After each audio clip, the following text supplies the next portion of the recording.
Good afternoon, everyone, and welcome to episode 15 of EDspresso Café, brought to you by Purple ZA.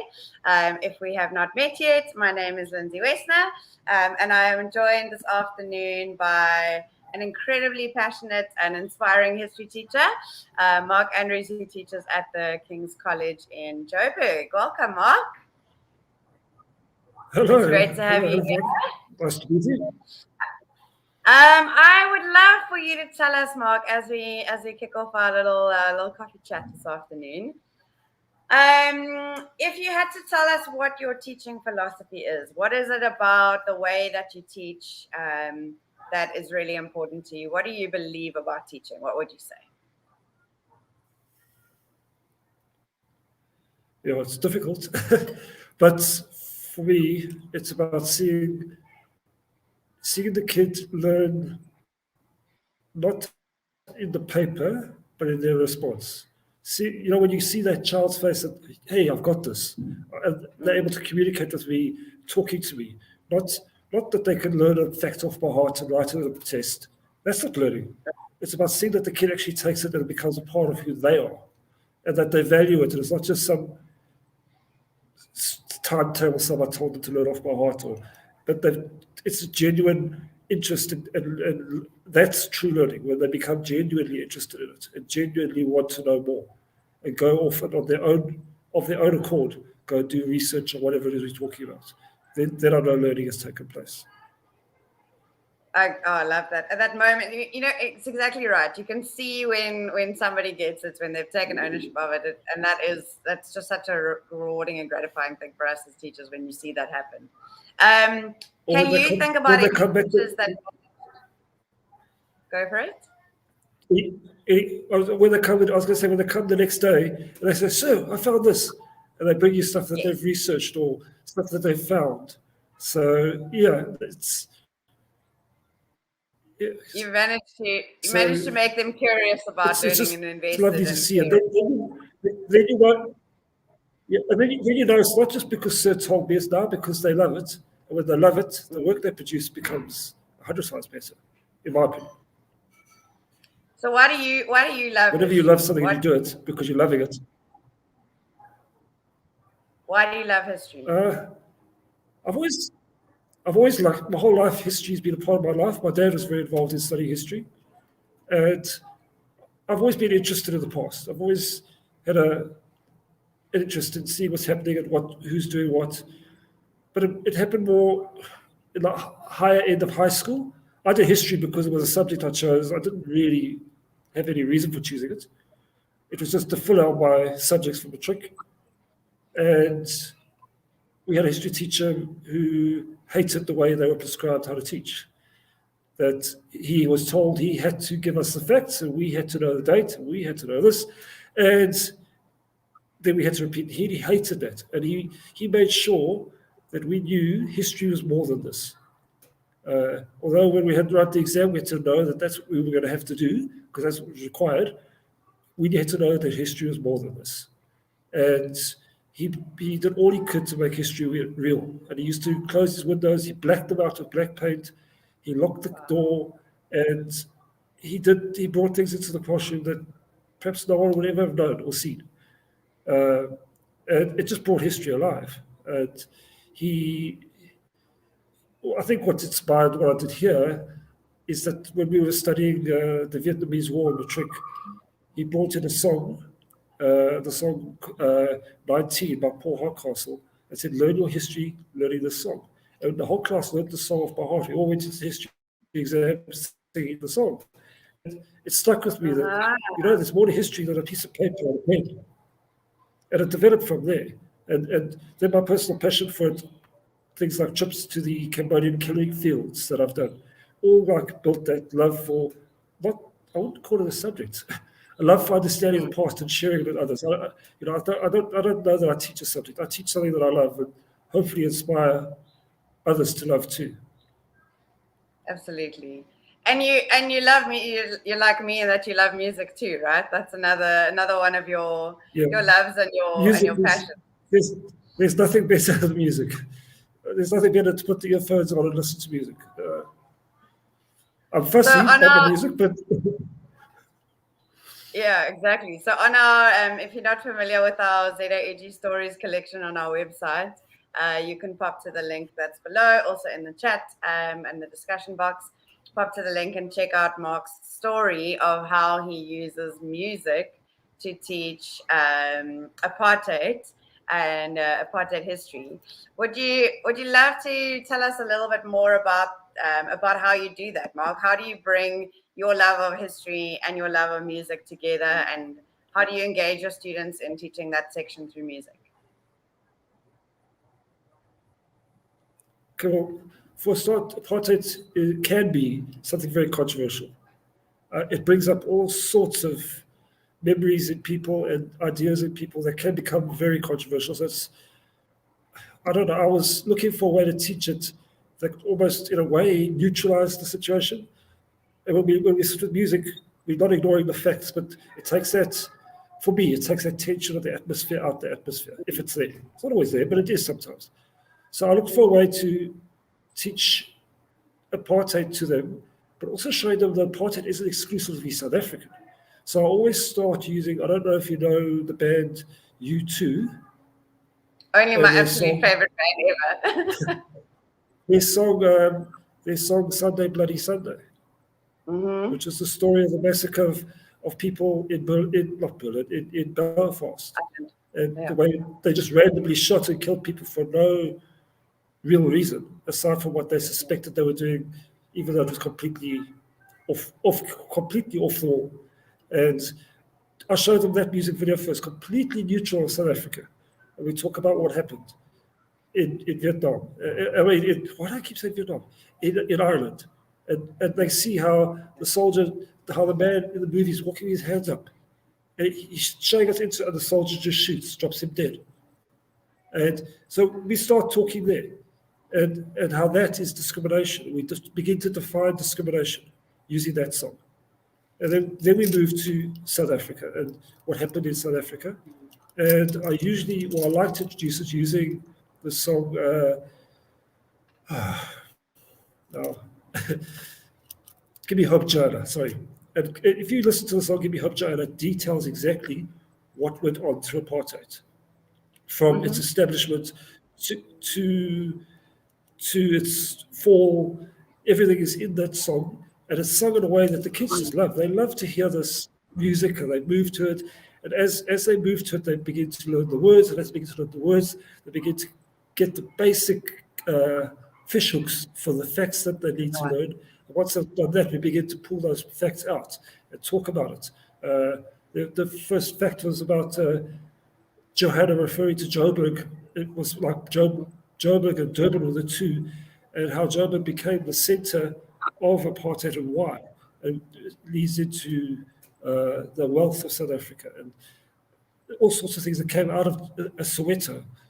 And it builds from there. And you just pull the words out. I don't know the song in my head, otherwise I'll give you more. But you pull the words out the song, and as you pull the words, the kids are able then to attach fact. And they remember the word from the song, and then they remember the fact. And hopefully the song, in my hope, is that it creates feeling as well. So it's no longer just a regurgitation of fact, but that fact comes with feeling that the song has provoked. Phenomenal. And the how do you find students respond to that kind of learning through music, and what is your sort of strategy when you use a song? Do you look at the lyrics first? Do you listen to it first? How does it work in your classroom, and how do you find students respond to learning history through music rather than learning history through content or case studies or videos or any other strategy? Well, I think anyone learning history through anything other than a textbook loves it because it makes it so much more alive and interesting. And I think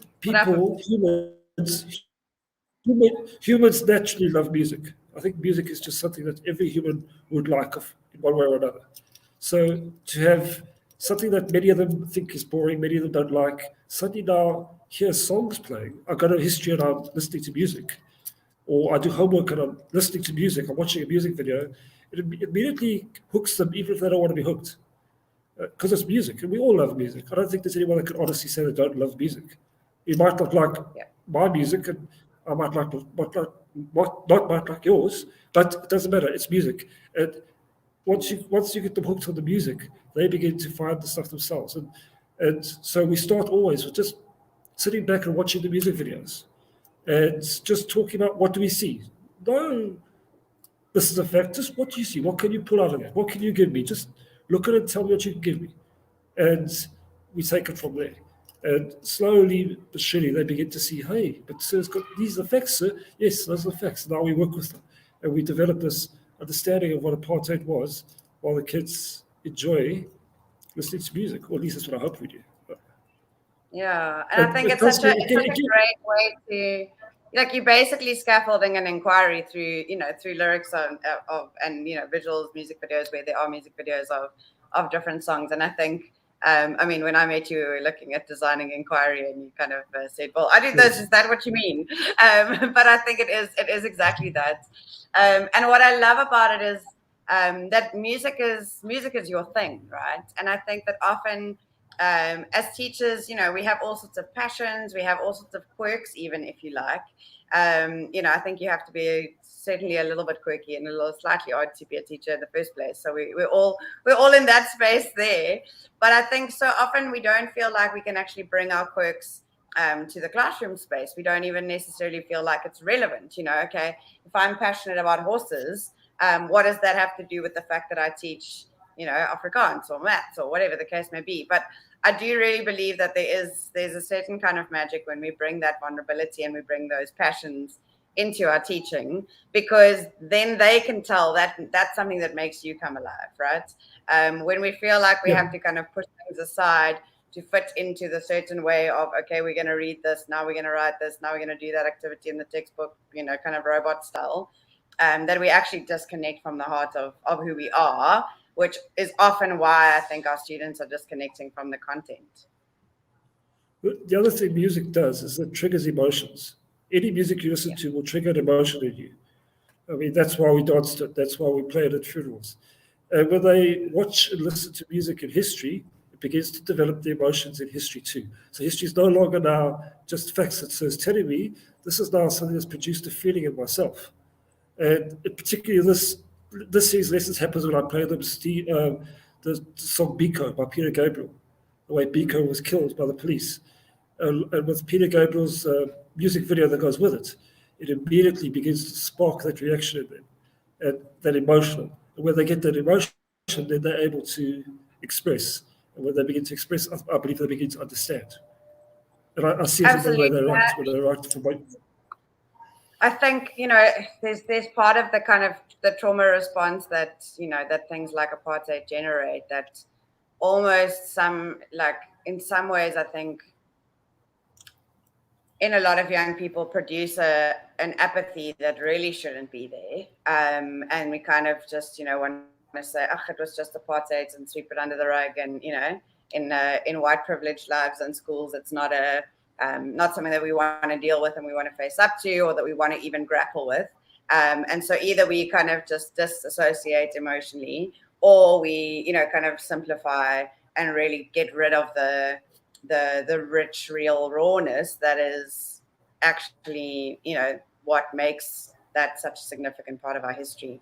And so I think that that's a really beautiful approach to make, racism is still real in our society today. We still have all of these things, but to connect students to something like that. I didn't connect to the study of apartheid when I was in school. It was so far removed from my reality. And I think that the way that you've chosen to use music and scaffold the learning and ask questions and dig deeper is exactly the thing that makes them say, hey, sir, I found this, or, challenge them to find another song that, that speaks to a similar context in another country, or speaks to a similar theme or idea. It really shifts the learning into their hands. So I love that you've done that. So Mark, as we finish off our cuppa together, do you have any advice or ideas or anything that you want to share with with other history teachers watching or other teachers watching, maybe it's HODs watching or anything like that, what advice would you give? What would you want to say to teachers who are listening and tuning in? For me, it's about history. If we're teaching history, it's make it real. It's not a book. It's not a date. It's not a fact. It's part of our lives, and we need to make it as real as possible for the kids. So whether that's using a movie, whether that's using a music piece, whether it's using a piece of solid evidence, an artifact, make it so the kid can hold on to, not just a word in his book, because that's when history changes. History is no longer boring, when it's something that the child can hold on to, can listen to, can see. Then it becomes real. Absolutely. So don't be afraid to give your lesson a little bit of a makeover. And even if it is looking at the content that you've got and just asking yourself that one question, how can I make this real? How can I make this connect? How can I make this tangible?